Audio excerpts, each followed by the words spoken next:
Well, a very good evening once again to all of our viewers. Thanks so much for joining us on India Business Hour. I'm Ashmit Kumar and Ritu Singh will be joining us from our Mumbai studios. And with that, let's head straight to our top story this evening. The Reserve Bank of India has announced an interim dividend of 28,000 crore rupees to the government after post-budget meeting with the finance minister earlier today. Now, this transfer is for the half of the year ending December 31st, 2018. Total surplus transfer to the government now stands at a total of 68,000 crore rupees for the financial year 2018-19. This is the highest dividend payout ever by the RBI to the government. Sapna Das is here with all those details. Sapna, highest dividend payout ever, 68,000 crore rupees. What do these numbers mean? Sapna. Clearly, this was a demand by the central government in terms of the interim surplus amount, 28,000 crores. The total target that they were looking for FY19 is 68,000 crores, out of which 40 obviously had been given earlier. And the remaining interim surplus has now come in. This 28,000 crores should be adjusted again by Reserve Bank of India when they close their accounts next year. So this practice of interim, transfer of interim dividends or interim surplus by RBI has started. This is the second successive year. But having said that, the point to watch out for would be the Jalan Committee recommendations, which are due sometime in April. That will suggest a new ECF formula. So will the practice of interim dividends continue from RBI post that as well? As of now, what we are given to understand is that FY20, the government has factored in 68 to 69 odd thousand crores as total dividend from RBI. All right, so the RBI dividend in line with what the government had factored in at 68,000 crore rupees for FY19. Lata Venkatesh is with us for more on the RBI dividend. Lata, 68,000 crore rupees for FY19. What do you make of it and how will the bond markets react? The dividend of 28,000 crores is entirely on expected lines after cnbc TV itself broke that story on February 5th, and since then it has been repeated ad nauseum. So no shocks at all to the market. The math is as follows. In the Rajan years, that is pre-demonetization, on an average, Reserve Bank surplus was between 60 and 65,000 crores. That is the dividend it was giving. Demo year and the year after, the dividend reduced. In demonetization year, it was obviously because the Reserve Bank had to print money and it had to absorb a lot of liquidity by paying an interest of 5.75%, and therefore the dividend was less. This being a normal year, one should expect a dividend of about 65,000 crores. The Reserve Bank has already given 40,000 crore as final dividend last year. That was given in July. So to that 40,000 crore, if you add this interim of 28, it is coming to 68,000 crore. So it would look like a normal dividend. There are critics who say that the interim dividend is last year was 10,000 crore, this time 28,000 crore. So the government is arm twisting more from the Reserve Bank. But really, if you do the math, it is entirely on previous lines. It's only a little bit more than the previous average. We have to see the dividend next year. The government has estimated in the budget 83,000 crores, almost 82,900 crore. So it is obviously factoring in something from the Bimal Jalan committee. But as of now, there is no surprise in this dividend. Last year's FY18, FY17 dividend has not been handed over by the Reserve Bank. So really, this is a no surprises news. I believe this surplus is coming only from realized accounts, not unrealized reserves. So if they realized profit and they are following the pattern of last year and the paying year, and after the board is satisfied, I think technically it is there is no issue. But the major issue which is we are waiting for Jalan Committee report. In case Jalan Committee identifies there is some excess which is sitting and it has to be distributed, it has to be kept in a dividend distribution pool, which should be used for smoothing the flow to the government over the years, not in 1 year. There are two elements of arm twisting here. One is the money is not due right now. The money would have been due actually in August when the regular dividend is paid. So both last year as well as this year, effectively there's been an advance paid by the RBI, which is kind of unprecedented and hasn't been seen in the past. Now, two is, I think, in the Urjit Patel years, for 2 years in a row, we actually saw the RBI holding back some of their retained earnings and embellishing their contingency fund, I think by 13,000 and 14,000 crores respectively. In a sense, that money has been taken back. All right, we'll stay on with that story. Now, soon after the Reserve Bank of India's Central Board meeting, Finance Minister Arun Jaitley and RBI Governor Shaktikanta Das addressed the media. The governor said that he will meet the country's top bankers on Thursday, the 21st of February, to discuss the transmission of the policy rate cuts that was given by the Central Bank of India in its last policy. Rates is very important, especially after the central bank announces a rate cut. As already stated in our post-MPC press conference, I am having an interaction with the CEOs and MDs of the various banks, both public and private sector banks, and that is now scheduled to be held on the 21st of this month, that is in the latter part of this week. So we will discuss that issue with the banks and see what needs to be done.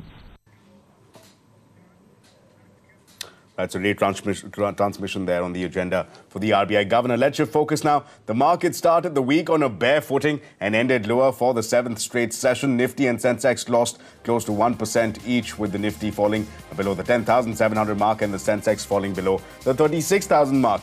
Now, the picture was no different for the broader markets, with the Nifty Bank taking a hit of close to 1%, with HDFC Bank and ICICI Bank contributing to over 65% of the fall. The mid-caps ended the day 0.5% lower. And well, in stock-specific action, the Anil Ambani-led Reliance Group company saw a relief rally in today's trade. This after the group reached an in-principle standstill pact with over 90% of its lenders. The lenders have agreed that they will not sell any of the shares pledged by the promoters till the 30th of September.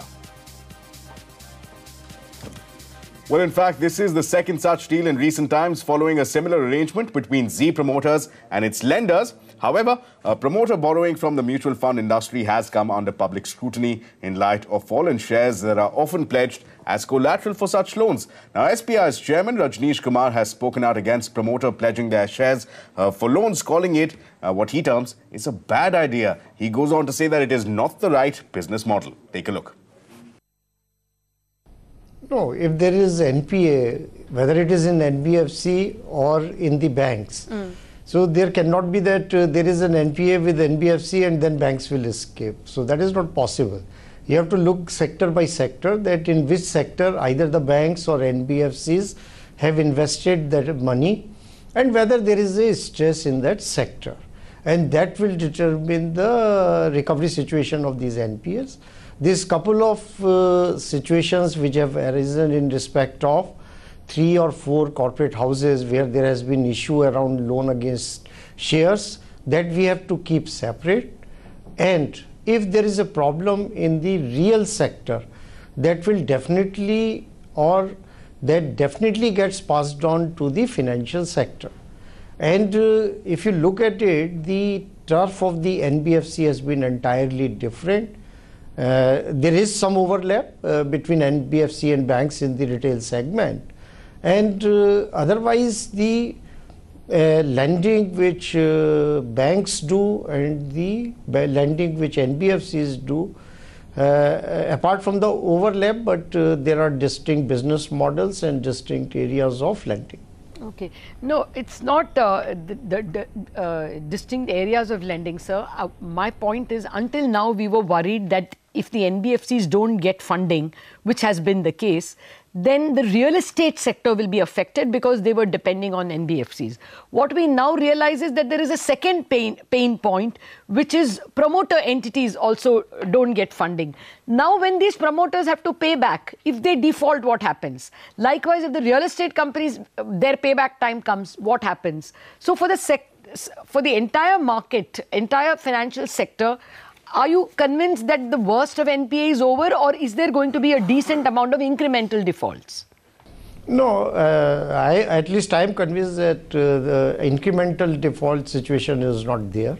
Okay. And if we talk about flow of money to NBFC, if you look at the numbers which have been released by Reserve Bank of India, there is a growth in funding to NBFCs. But quality will always be central to the lending, and there are n number of NBFCs who have good quality, good governance, and there is money available for those NBFCs. So it is We cannot generalize that money is not available to NBFC. Okay. Specifically to the promoter funding, I think the promoters pledging their equity, I think that is something which needs to be watched on, and it is not the right business model.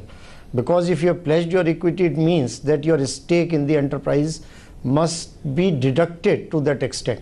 Then your net equity has to be determined. So that is something a debatable issue, but over leveraging your own equity, I don't think it is a very good idea. And third thing about the real estate, in last 4 years, the real estate sector, there has been no bubble in that sector. The sector was having a problem, particularly the inventory was there, and because of that inventory build-up in the last 4 years, the position has now, in fact, in certain geographies started improving.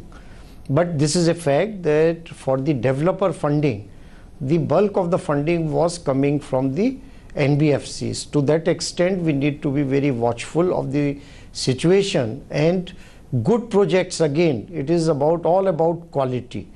Any generalized statement would not be the right statement to make.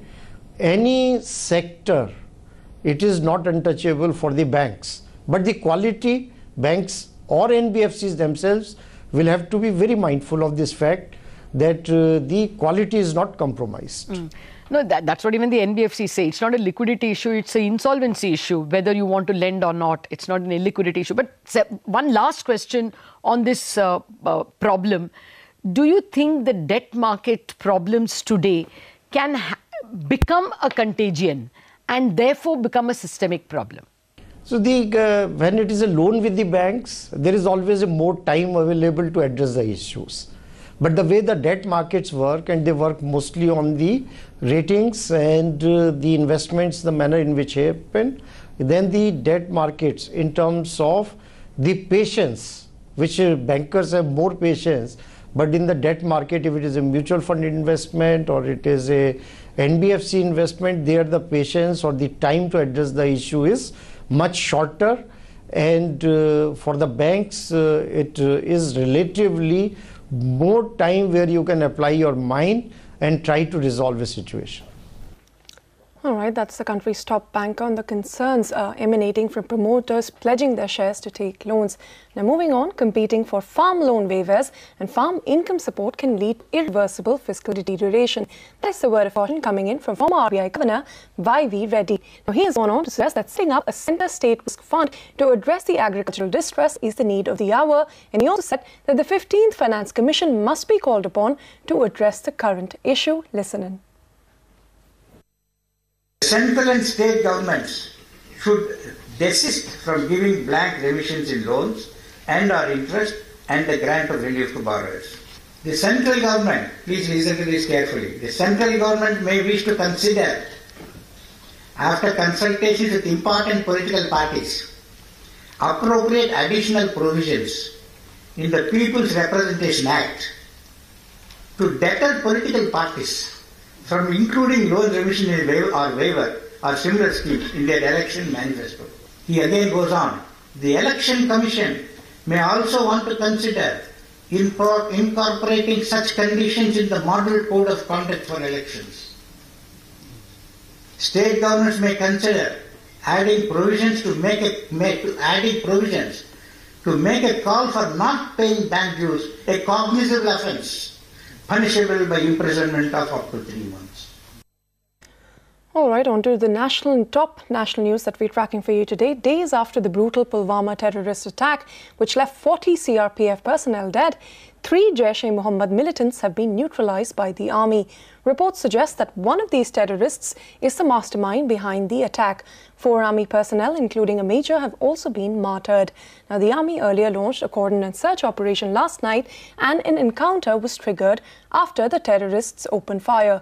My colleague Mufti Isla, who's been tracking all of those developments, is with us now. Mufti, take us through the latest on the ground there. Well, this was an encounter which lasted for around 18 hours, and it was extremely tough, dangerous and difficult for the security forces, given that they took a lot of casualties. 4 army men, including a major, killed. Then you had also a cop who died in the dying moments of this encounter. And apart from that, big names like the IG South Kashmir, Mr. Amit Kumar, as well as Brigadier Harbir Singh, who is commander of 12th sector, also getting injured.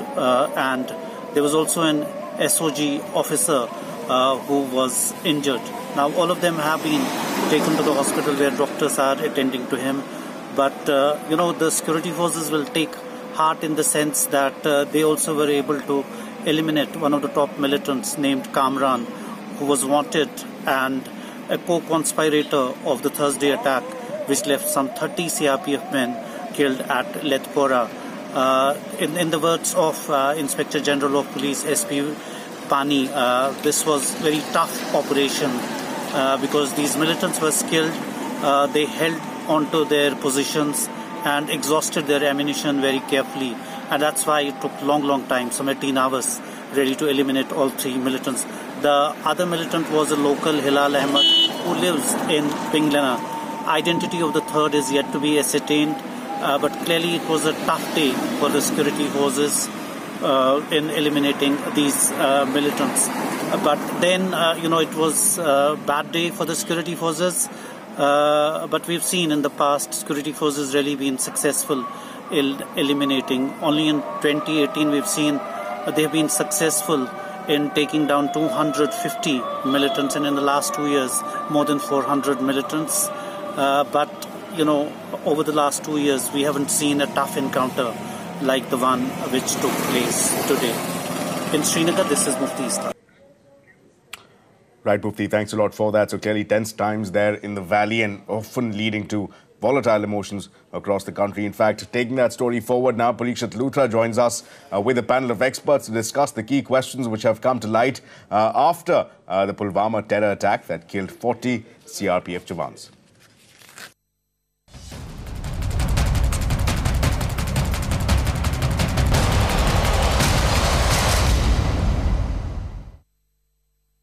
We are joined by Mohammad Shafi Pandit, former chairman of Jammu and Kashmir Public Service Commission, Dilip Trivedi, former Director General of the CRPF, Vishnu Prakash, former ambassador and former spokesperson of the Ministry of External Affairs, Radha Kumar, former Jammu and Kashmir interlocutor. Thank you very much for joining us. I'd like to begin with you, Mr. Trivedi. In Jammu and Kashmir, it was an 18-hour-long encounter.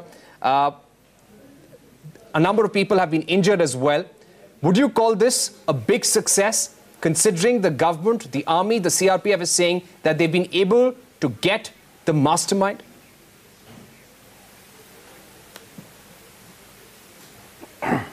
Well, Parikshit, it is definitely a matter of satisfaction that we have been able to get the mastermind of this operation and get him so soon. So definitely it's a matter of satisfaction. But as a strategy, you see, killing terrorists is not the main issue. You can kill as many terrorists, but you'll still have terrorists there because you have left a very fertile breeding ground for new terrorists to join in. So now the problem is that are you fighting terrorists or are you fighting terrorism? Because every year we hear about 200 terrorists killed, and when we ask, the intelligence agencies still say there are 200 terrorists still operating or 250 still operating. So, as I said, this might be a matter of satisfaction, but we have to look beyond this. We have to see how we get at the root of terrorism. And how do we get at the root of terrorism is, one, I think, is that when the states are affected with terrorism, they are given a huge economic package. Now, we should need to revisit this economic package, whether it's necessary or not. If you see in the Red Corridor area, there were huge areas were declared as terrorist infected because of the aid coming in as a result of that from Government of India. So one is that. Second, we have to work on the overground workers and the pattharbajis, and from where the initial recruitment for these kind of people comes. They don't become terrorists overnight. They become terrorists over a period of time. I get your point. I'll get a Shafi Pandit on this because this is important.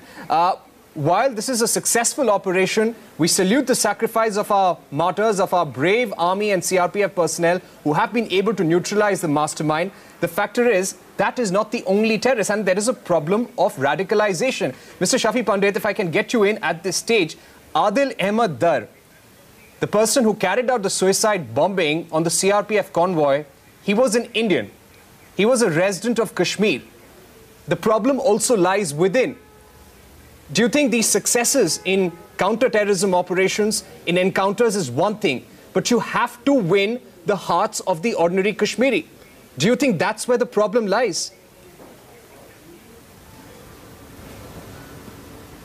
Well, Parikshit, I think we have several experts on this panel, and I can only tell you the point of view of the local Kashmiri and a person who has dealt with law and order situation over a period of time. The war cannot be won unless and until you are able to get the local people on your side, and particularly the youth, now, which is very volatile. These days, youth is very volatile, and very intelligent.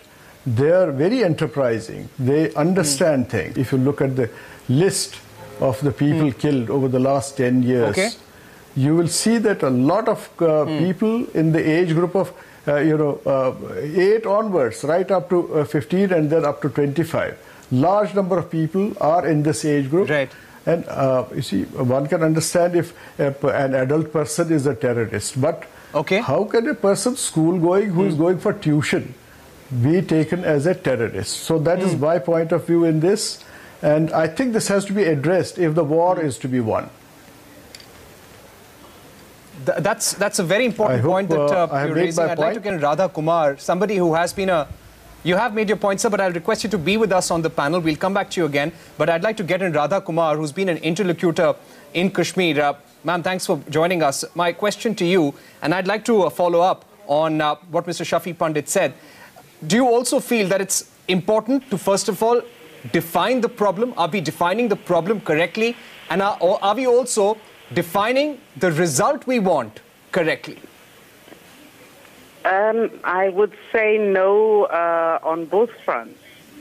It seems to me, I completely agree with Mr. Pandit that it is ludicrous to tar everyone with this one brush of terrorism, to give no scope for any expression of anger is as we know, the hallmark of a lack of democracy. You have to give some scope for anger.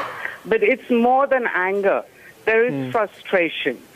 There's also a terrible kind of closeness that has come in to the Indian government's approach to Jammu and Kashmir. The fact that we seem simply unwilling to talk to any Kashmiris, I cannot understand it. How is it possible that you will not talk to anybody? I'd like to get in Ambassador Vishnu Prakash. Ambassador Prakash, our diplomats probably are working overtime right now. The MEA has begun this process of diplomatic isolation. But do you feel, till the time we don't have locals in Kashmir on our side, if we don't reach out to people on a day-to-day basis, we cannot win a diplomatic war abroad? You're very right, and I'm happy that you have raised this very valid question. I would broadly agree with the panelists before me. As I see it, there are two aspects. We are caught in a cleft stick. One is an external, the second is internal. Both are as important. Now, as far as the external aspect is concerned, we know that you have not just a state which is sponsoring terrorism, but also has a whole infrastructure which breeds terrorists. I would recall once General Musharraf, when he was the president, he said, and this is a public record, that 85% of Pakistanis are peace-loving. With all due respect, I don't think the general knew what he was talking about. I have served in Pakistan, and I know that 99% of the Pakistanis are peace-loving. But even if 1% are not, and even if 0.5% are radical hardcores, you're talking of 1 million people. It's a country of 200 million people. So you're talking of ultra-radicals or radicals which number 1 million people who are armed, trained, brainwashed, and so on. So that is the size of the challenge that we face. Secondly, no insurgency in the world can be contained and reversed without winning the battle of heart and minds of the locals.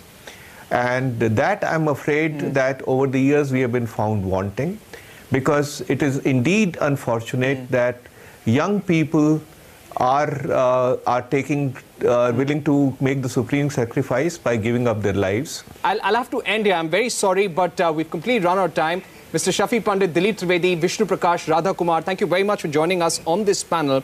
Earlier today, we spoke to former Home Secretary G.K. Pillai, and in his piece, he had suggested, in his article, he had suggested that India should be ignoring Pakistan for the next 10 to 15 years and just focus on Kashmir. So we asked him whether the Indian government has actually done enough to get the average Kashmiri on their side. Let's listen in. I've made it very clear that we are not doing enough. Our primary focus of any government is to win the hearts and minds of its people. And I think that is one area where we have failed in winning the hearts and minds of the people, especially in the valley. So I think this is an area where a lot more needs to be done. I've particularly pointed out the fact that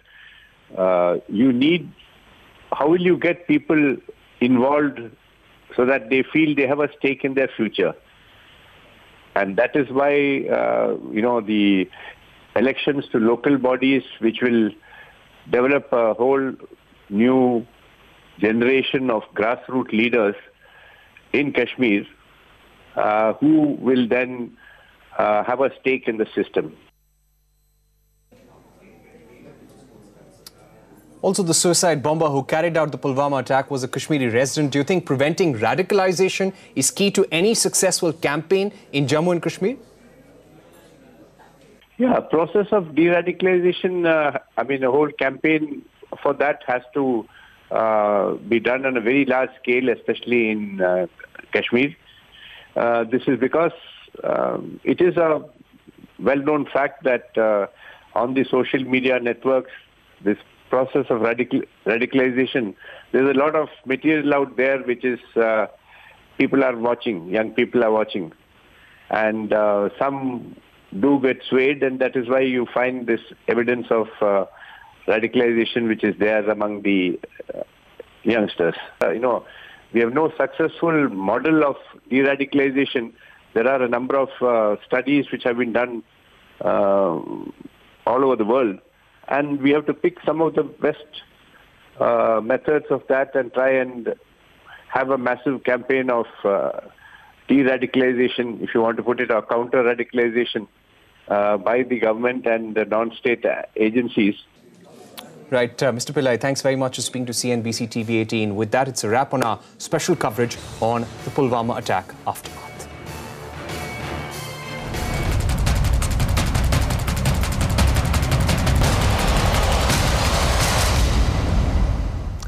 Ghastly Pulwama attack and its aftermath there. Parikshit Luthra with a whole panel of experts. We'll take a short break on that note, but coming up next, it is a setback for Vedanta in the Tuticorin copper plant case as the Supreme Court refuses to allow the reopening of the plant. We'll get you all the details on that story when we return.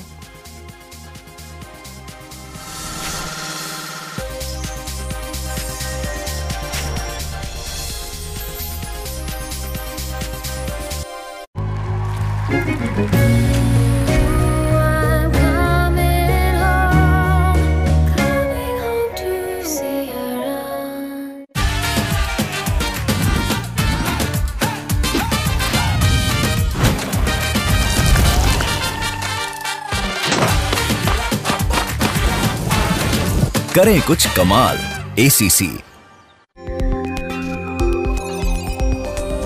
Get your kitchen to the next level of luxury with Architect drawers. Hetic fittings make your furniture work beautifully.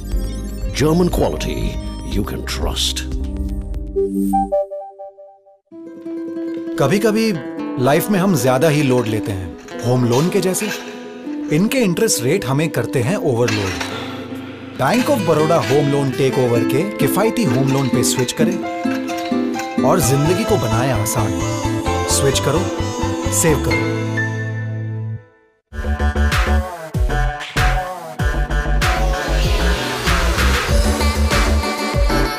Oxenberg, make your move.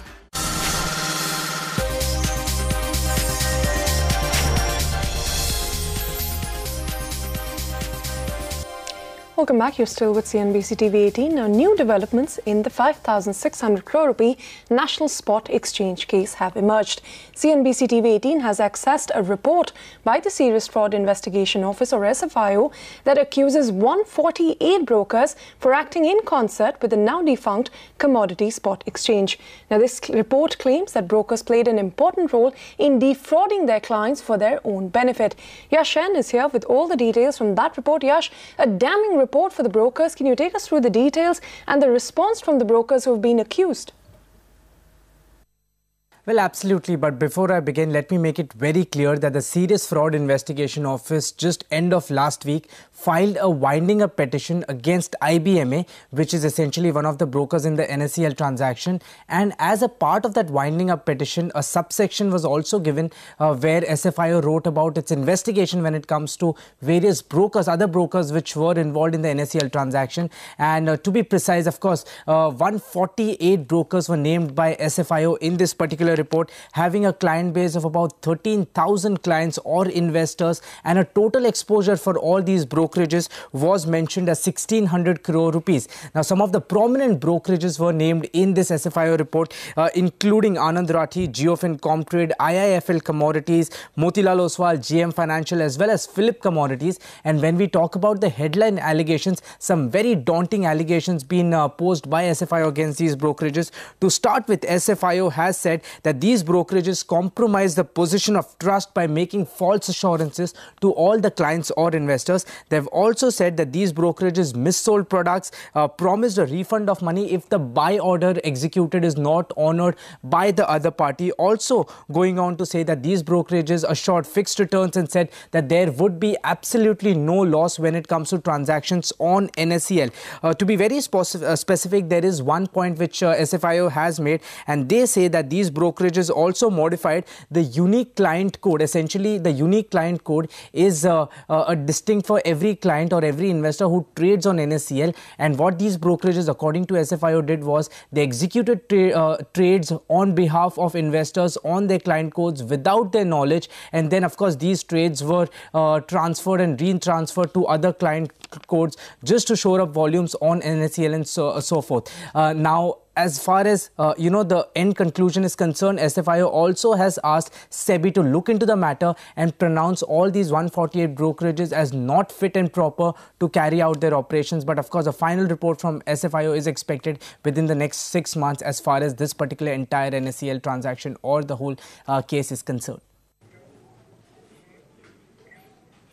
Right, Yash, stay with us. Some big names under fire here. We're looking at the likes of Anand Rathi, IIFL Commodities, Motilal Oswal. Big names under fire there. Take us through the specific allegations that this SFIO report raises against some of these individual brokers. Correct. So to start with the charges, of course, some specific brokerages named in the particular report and very pointed charges being put forth by SFIO. To start with about Anand Rathi Commodities, which is one of the brokerage, they've said that the brokerage indulged in a business model which is called the fund-based business model, which is prohibited or restricted as far as the regulations are concerned. Brokerages are only allowed to enter in a fee-based business. Talking about Geofin Comtrade, there they have said that Geofin had a NBFC subsidiary called Geofin Credits, where loans were taken from this particular NBFC in the name of clients without the knowledge of these clients. Of course, these loans which were taken in the name were again reinvested as far as NSEL is concerned with the sole intention of shoring up the volumes as far as the exchange is concerned. So, of course, something which was done out of consent when it comes to these clients who traded on NSEL.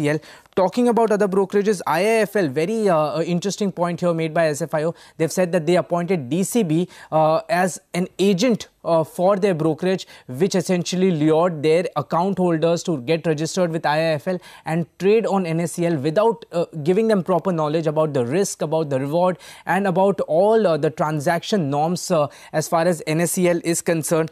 About Motilal Oswal also, they've come out and said that Motilal Oswal wrote off certain claims which they were going to get from NSEL. Now, these claims were then adjusted against some of the profits profits which Motilal Oswal made in the subsequent years. What this particular step did was it reduced the profits for Motilal Oswal, but on the other hand also it reduced the tax liability which the brokerages had to face. All in all, of course, very daunting allegations against all these brokers. As I said, a final report will be submitted by SFIO within the next 6 months, but the biggest point is that they've also involved SEBI in this entire investigation and have asked SEBI to investigate into this matter and really pronounce all these 148 brokerages as not fit and proper to carry out their operations. All right, Yash, thank you very much for bringing us the details of that story. Now, it's a setback for Vedanta in the Tuticorin copper plant case as the Supreme Court has overruled the National Green Tribunal's order which had allowed the reopening of the plant. Now, remember, the controversial plant has been shut since May of last year when the police opened fire on those protesting alleged pollution by the plant, leaving 13 people dead.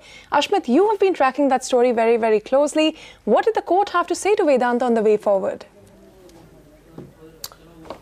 Well, indeed, a big setback coming in as far as Vedanta is concerned. They're heartburn for them. NGT in December had given them that much-needed relief of allowing them to reopen the copper Tuticorin. That order has been quashed by the Apex Court. Supreme Court said nothing doing. That appeal before the NGT was not maintainable. Now, let's give our viewers the benefit of the context. Now, remember, mid of last year, we had seen a lot of allegations with respect to leakages from that copper smelter facility, which in turn led to a lot of protests, led to police action, and finally leading to a law and order situation resulting in the unfortunate deaths of 13 protesters. Now, that situation was such that it was responded to by the state establishment, by the Tamil Nadu government, by issuing orders for closing the plant altogether. Now, Vedanta expectedly had taken recourse to legal remedies. They challenged that order before the NGT. NGT held in their favor, allowed for reopening of that facility, but the Tamil Nadu government challenged it before the Apex Court. Now, the big takeaway essentially is the Supreme Court essentially held that this order was such of the Tamil Nadu Pollution Control Board, it was such that it could not have been challenged before the NGT,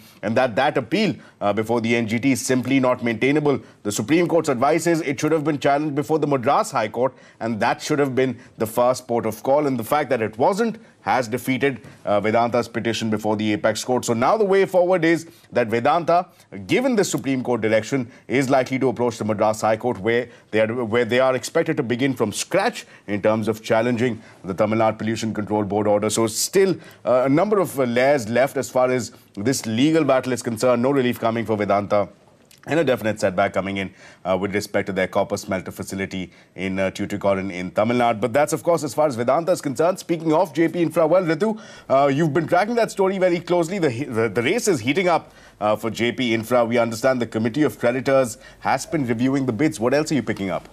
Well, absolutely. It's down to two players now. Ashmit, Suraksha Group and NBCC are the two players that have submitted final bids to acquire JP Infratech under the corporate insolvency process. And do remember, this is round two. After in the first round, Suraksha's bid was rejected for being too low. And then the Supreme Court had ordered a restart of this entire process. Now we understand that the lenders did meet today, which also comprised of some of the home buyer representatives that were part of the meeting. And we're given to understand that NBCC's offer is currently seen as the better of the two.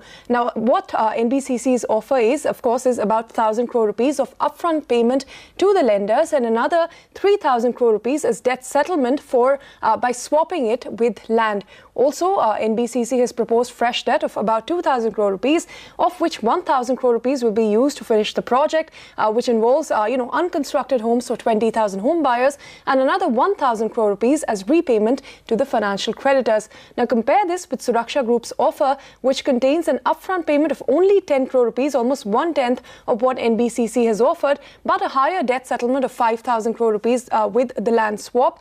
They're also offering to complete the pending projects in 3 years' time compared to 4 years, which NBCC had offered. Now, it's not very easy to compare the two offers given the finer details in these, and therefore the Committee of Creditors and the home buyers will be studying these offers for the next few weeks, and they're going to thrash out the details and discuss discuss these with the two buyers before any voting takes place to finalize the bidder, and we're not looking at that until the end of March is what the banking sources have indicated. Here's a big political headline of the day. Now, ahead of the 2019 Lok Sabha elections, the BJP and the Shiv Sena have finally sealed the alliance deal in the state of Maharashtra. According to the new pact, the BJP will contest 25 Lok Sabha seats, while the Shiv Sena will fight from 23 constituencies.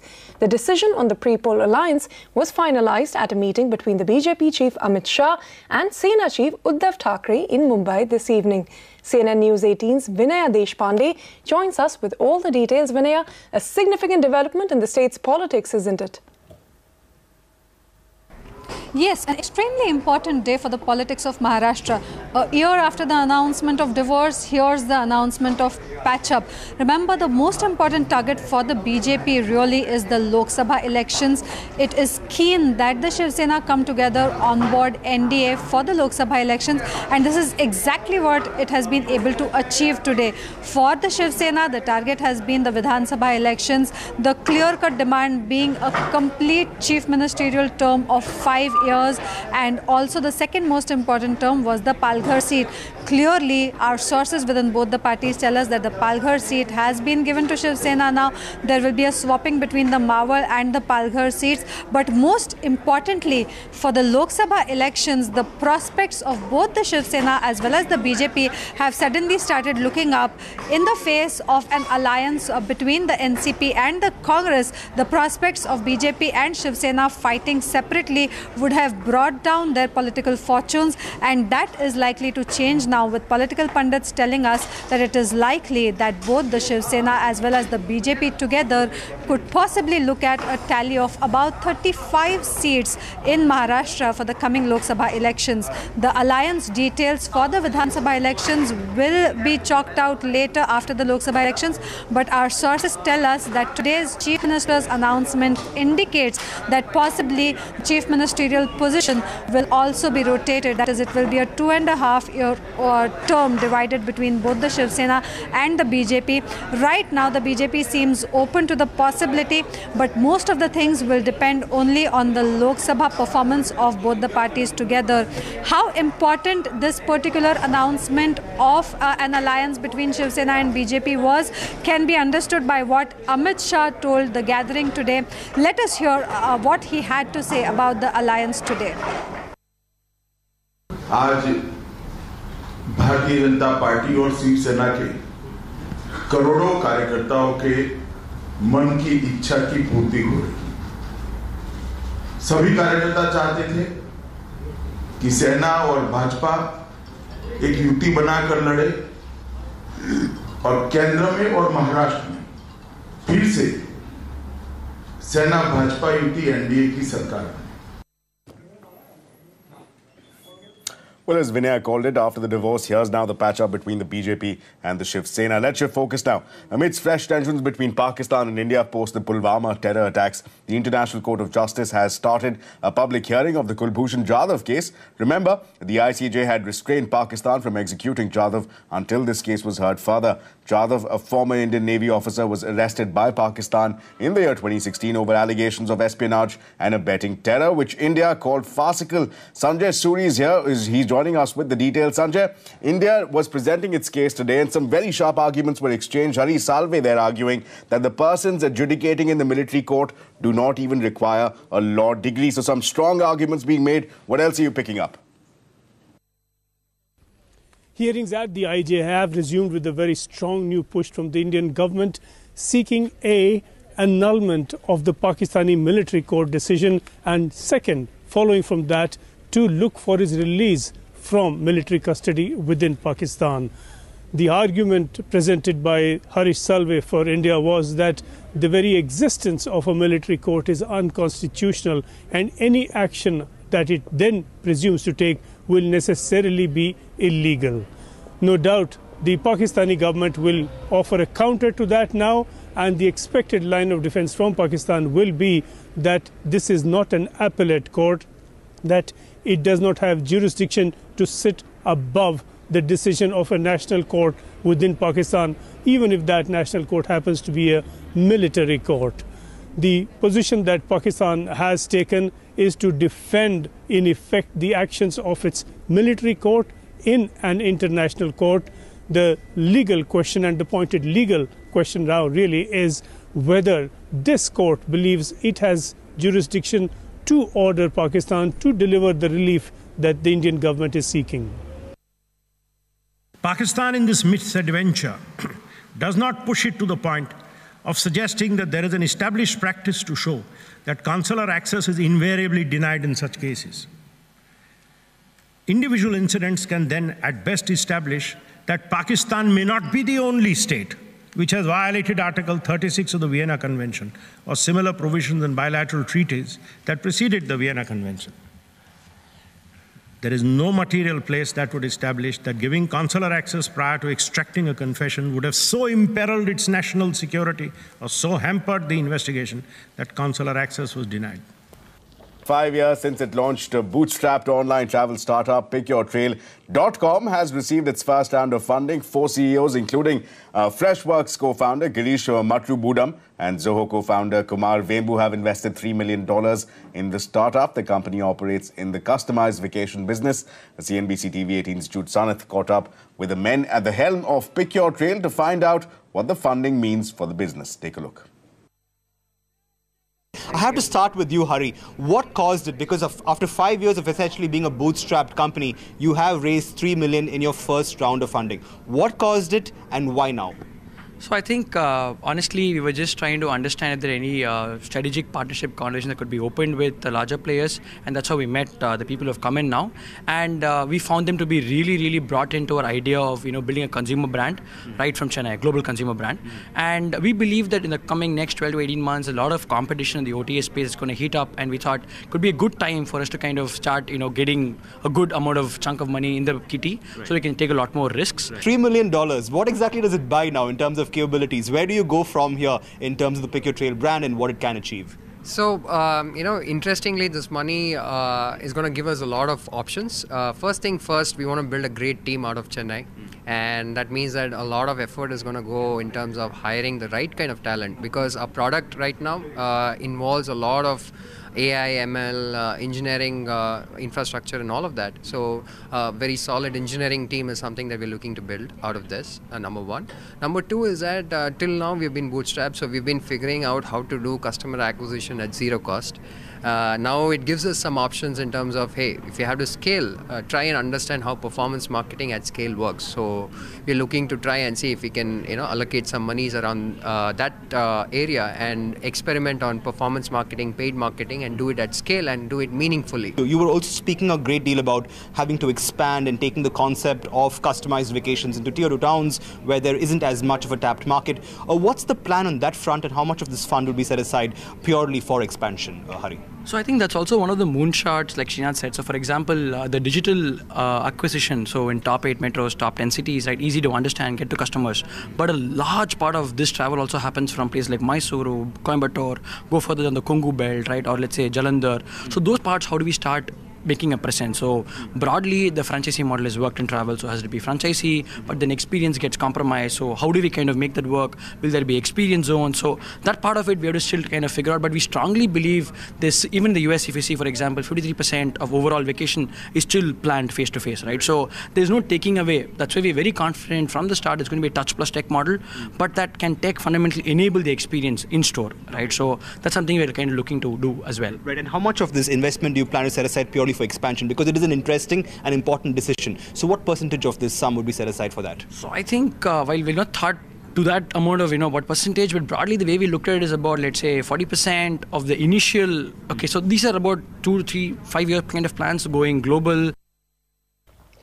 All right, with that we're timed out on this edition of India Business Hour. Thank you for watching and have a good night.